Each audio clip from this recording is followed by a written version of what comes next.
네, 여랑야랑 정치부 최수연 기자가 나와 있습니다. 첫 번째 주제는요. 네, 머쓱해진 중대본입니다. 중앙대책본부 얘긴데요. 네, 윤석열 대통령이 오늘도 서울광장 합동분향소를 찾았습니다. 합동분향소의 명칭이 이태원 사고 사망자에서 참사 희생자로 바뀌었습니다.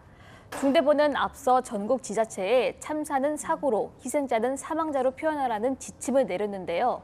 지침에도 불구하고 표현을 바꾼 겁니다. 어제까지만 해도 사망자라고 써 있었는데 왜 갑자기 바뀌었습니까? 네, 서울시 관계자는 앞서 정부 지침을 따랐지만 돌아가신 분들에 대한 추모의 의미로 희생자로 표현하게 됐다고 설명했습니다. 용산구청도 오늘 녹사평역에 마련된 합동분향소의 명칭을 희생자로 교체했습니다.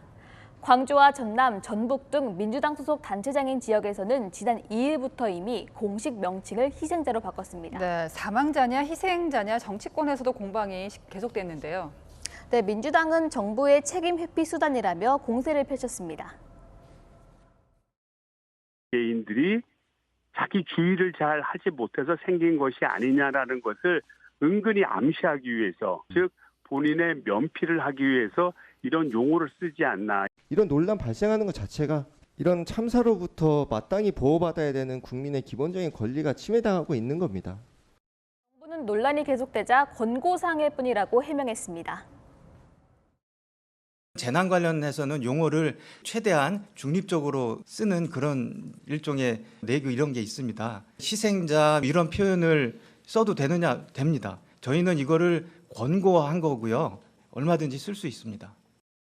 이렇게 되면 대통령실 입장이 중요해지는데요. 윤석열 대통령은 희생자라고 하지 않았습니까? 네, 대통령실 관계자는 대통령은 첫 대국민 담화 때부터 이태원 참사라고 했고 희생자라는 표현을 쓰고 있다고 했습니다.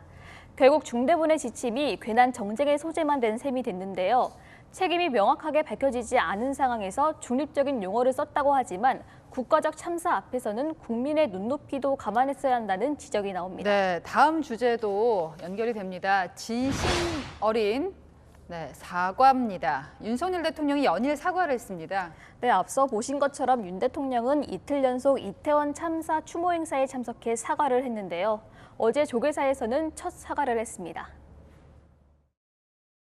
희생자의 명복을 빌며 유가족들께도 위로의 말씀을 올립니다. 국민의 생명과 안전을 책임져야 하는 대통령으로서 너무나 비통하고 죄송한 마음입니다. 윤 대통령은 지난 1일에는 비공개로 희생자 빈소를 찾았습니다. 이후 대통령실 공지를 통해 당시 윤 대통령이 유족에게 대통령으로서 죄송하다고 사과한 사실이 알려졌습니다. 네. 자, 그런데도요, 야당에서는 대통령 사과가 아직도 부족하다 이런 입장인데요. 네, 야권에서는 진심 어린 사과가 필요하다고 말하고 있습니다. 윤석열 대통령의 사과는 너무 늦었습니다. 그리고 미흡합니다.